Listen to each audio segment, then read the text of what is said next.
r/datingoverthirty. Mradello says, matching with someone who never has replied. Looking for some insight, or maybe just validation for my frustration. I'm on multiple dating apps and last January I matched with a gal on Bumble I thought was awesome. I'm rarely excited about matches and unmatch before even sending a message a lot of the time. Well, since it was Bumble she had to message first, and even after using the 24-hour extension, the match expired and she was gone. Here we are 4 months later, and I received a like on FB Dating from her yesterday afternoon. This time I sent a simple message saying hello and asking how her weekend was going. And no reply 24 hours later now.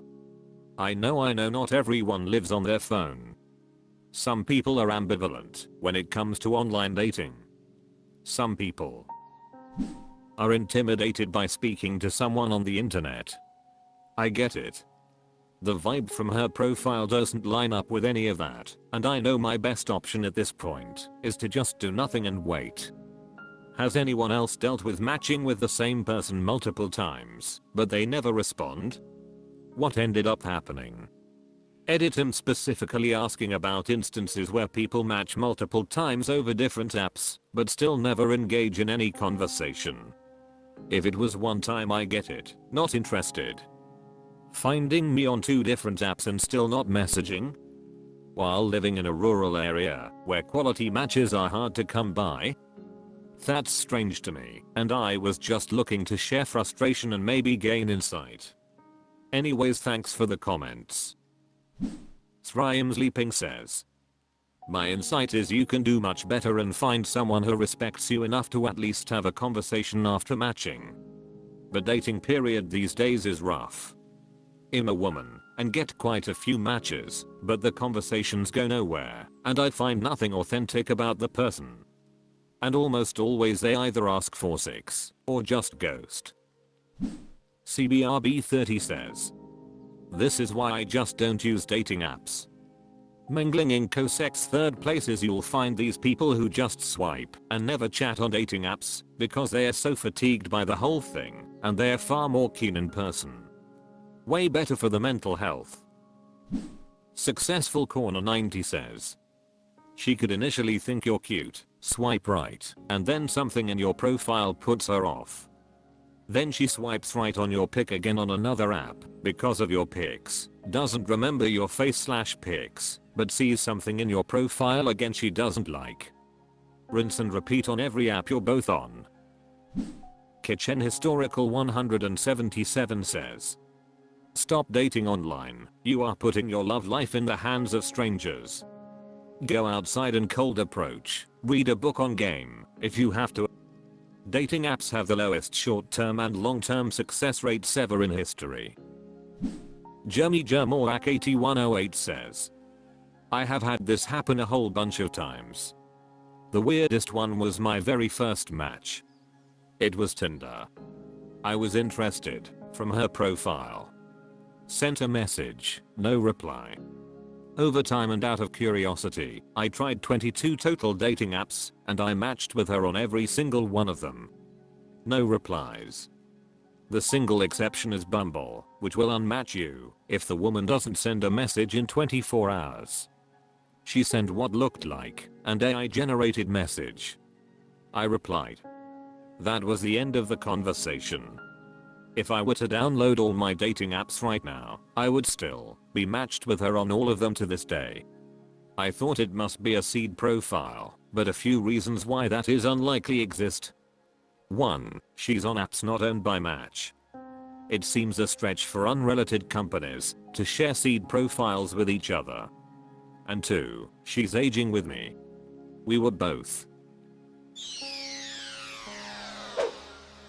r/datingoverthirty. New Laugh 4080 says, share your stories please. My mind is hijacking potential.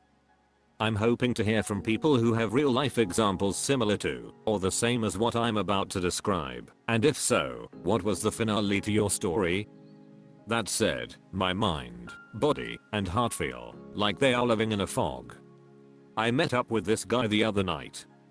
I did not expect much of the interaction as he travels for work and comes to my area maybe once a month or more.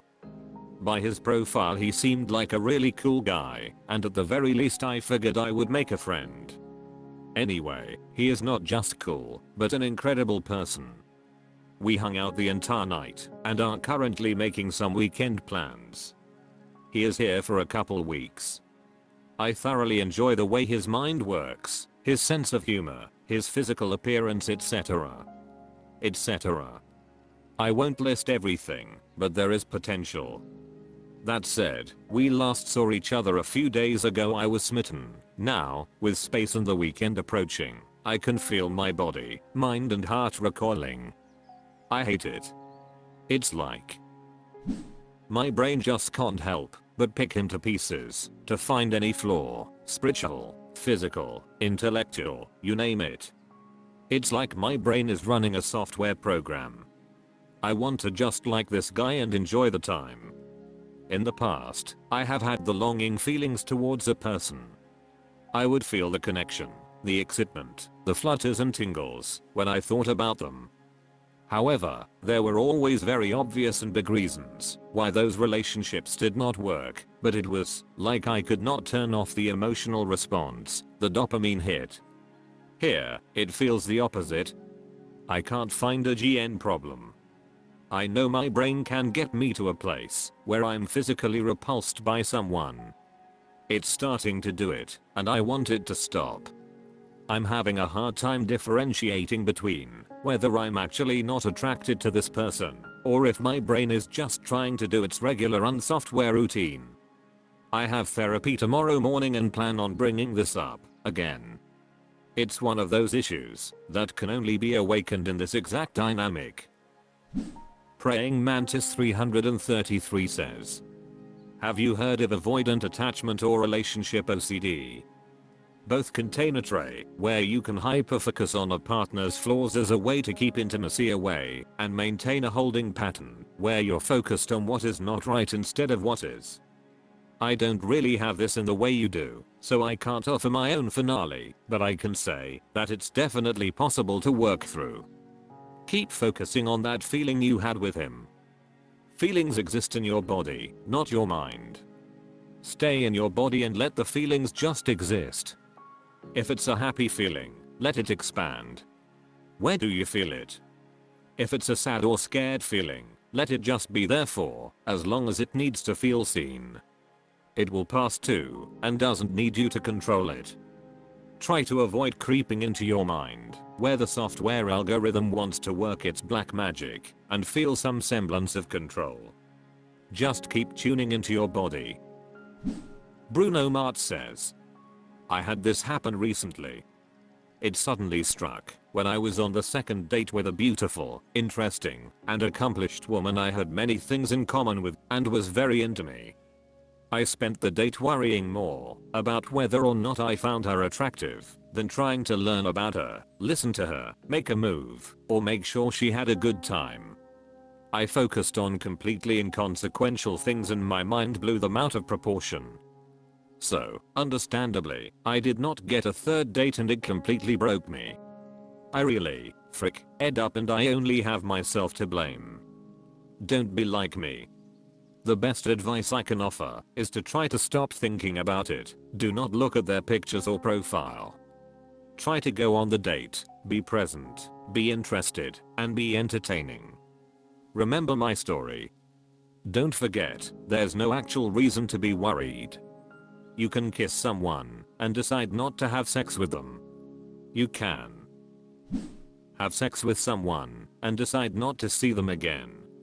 You can say you want to see someone again and decide the next day, after thinking about it, to not. You can decide to stop seeing someone after one date or 500 dates. There's nothing to be afraid of. What I wish I did was focus on them. Focus on being present. Focus on having a good time. Focus on conveying interest, even if I wasn't 100% feeling it at the moment. Ultimately, I think it came off like I found them unattractive and uninteresting. In my opinion, to do that to such a great person is a much greater crime than simply saying later on, I don't think we are a good fit.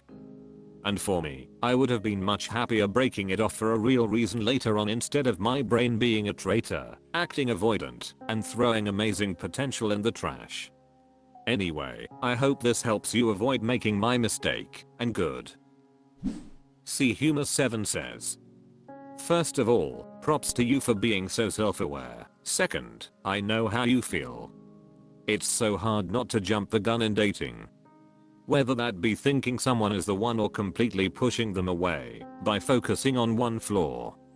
I think you need to remind yourself to breathe and to slowdown. Just take it one interaction and one date at a time. There's nothing you can do right now that's going to help in the future. There is absolutely no way for you to know how this thing is going to turn out. No way to know whether it's going to be good or bad. I think it ultimately stems from a need to gain control over a situation and feelings that can make us feel completely out of control. You just have to remind yourself that you do have control. That at any point you can bow out. That there's no way you will have a good understanding of who he is or what will.